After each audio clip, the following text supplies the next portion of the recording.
Il se tenait assis tout au bout de la table et nous impatientait souvent par sa lenteur.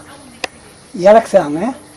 On le voyait si vieux, si courbé, pitoyable, que l'amour peu à peu cédait à la rancœur. Je le sentais partout, c'était là dans ma tête. Il me suivait des yeux lorsque je travaillais, proposait de m'aider, maladroit, l'air tout bête. Il gênait nos projets, notre vie, le papé.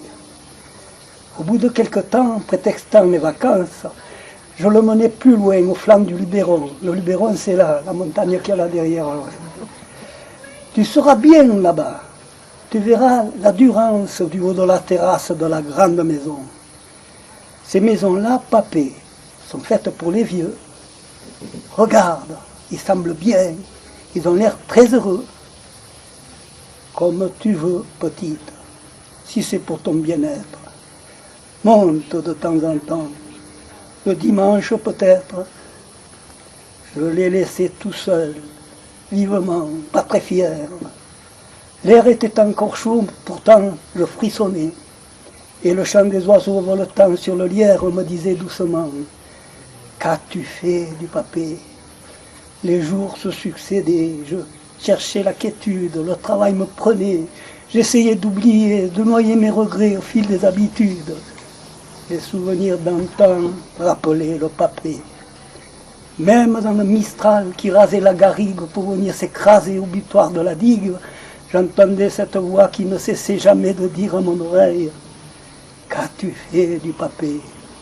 Chaque brin de lavande, de thym, de romarin me reprochait sans fin l'absence de l'aïeul.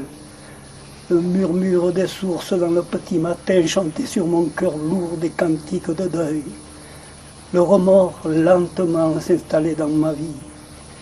Je revenais m'asseoir où il était assis, sur le vieux banc de bois, près du puits, sous le chêne, et je laissais errer mes pensées sur la plaine.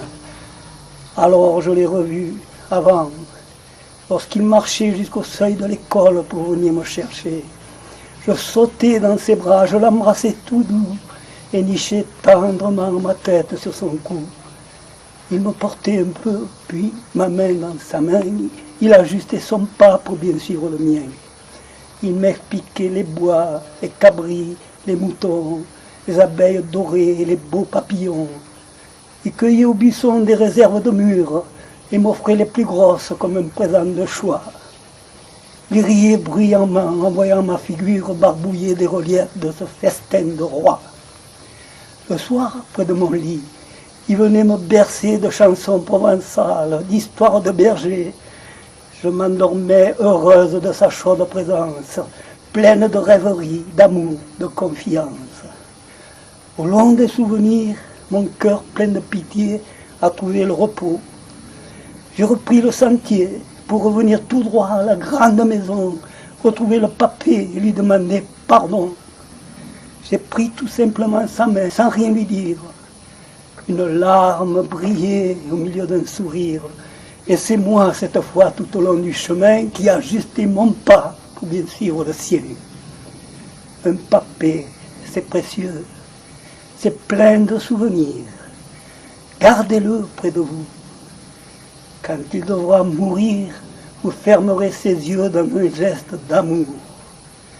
Aujourd'hui, par hasard, si le chant des cigales me pose la question tant de fois redoutée, je peux, le cœur tranquille, en digne provençal, répondre fièrement « Il est là, mon papé !»